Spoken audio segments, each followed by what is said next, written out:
കൊല്ലം സ്വദേശിനിയായ യുവതിയെ എറണാകുളത്ത് ലോഡ്ജിൽ കൊല്ലപ്പെട്ട നിലയിൽ കണ്ടെത്തി. കൊല്ലം കുണ്ടറ സ്വദേശിയായ അഖിലയാണ് കൊല്ലപ്പെട്ടത്. അഖിലയുടെ സുഹൃത്തായ നേര്യമംഗലം സ്വദേശി ബിനുവാണ് കൊലപാതകം നടത്തിയത്. സംഭവത്തിൽ ബിനു ഇപ്പോഴും പോലീസിന്റെ കസ്റ്റഡിയിലാണ്. എറണാകുളം ആലുവയിലുള്ള ലോഡ്ജിലാണ് സംഭവം നടന്നത്. മുറിയിൽ വെച്ച് ഇരുവരും തമ്മിലുണ്ടായ തർക്കത്തെ തുടർന്ന് ബിനു അഖിലയെ കഴുത്തിൽ ഷാൾ മുറുക്കി കൊലപ്പെടുത്തുകയായിരുന്നു. കൊലപാതകം നടത്തിയ ശേഷം യുവാവ് സുഹൃത്തുക്കളെ വീഡിയോ കോൾ വിളിച്ച് മൃതദേഹം കാണിച്ചു.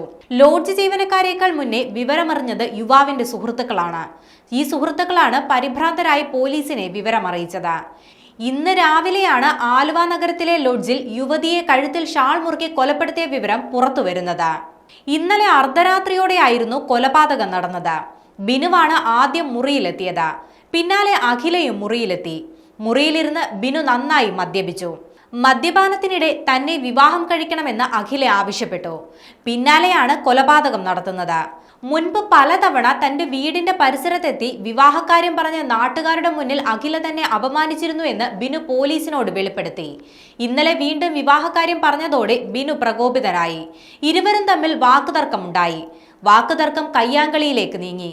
ഇതിനിടെയാണ് അഖിലയുടെ ഷോൾ ഉപയോഗിച്ച് കഴുത്തുമുറുക്കി അഖിലയെ കൊലപ്പെടുത്തിയതെന്ന് ബിനു പോലീസിനോട് പറഞ്ഞു. ലോഡ്ജ് മുറിയുടെ ബാത്റൂമിനോട് ചേർന്നാണ് മൃതദേഹം കിടന്നിരുന്നത്. പുലർച്ചെയോടെയാണ് കൊലപാതകം നടന്നത്. അഖില ബോധരഹിതയായി വീണതോടെ താൻ സുഹൃത്തിനെ വീഡിയോ കോൾ വിളിച്ചുവെന്ന് ബിനു പോലീസിനോട് പറഞ്ഞു.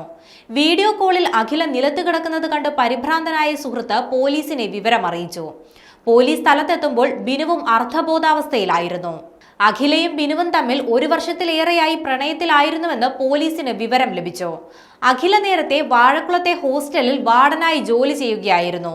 ബിനു മൊബൈൽ ടവർ മെയിന്റനൻസ് കമ്പനിയിലെ ഡ്രൈവറായിരുന്നു.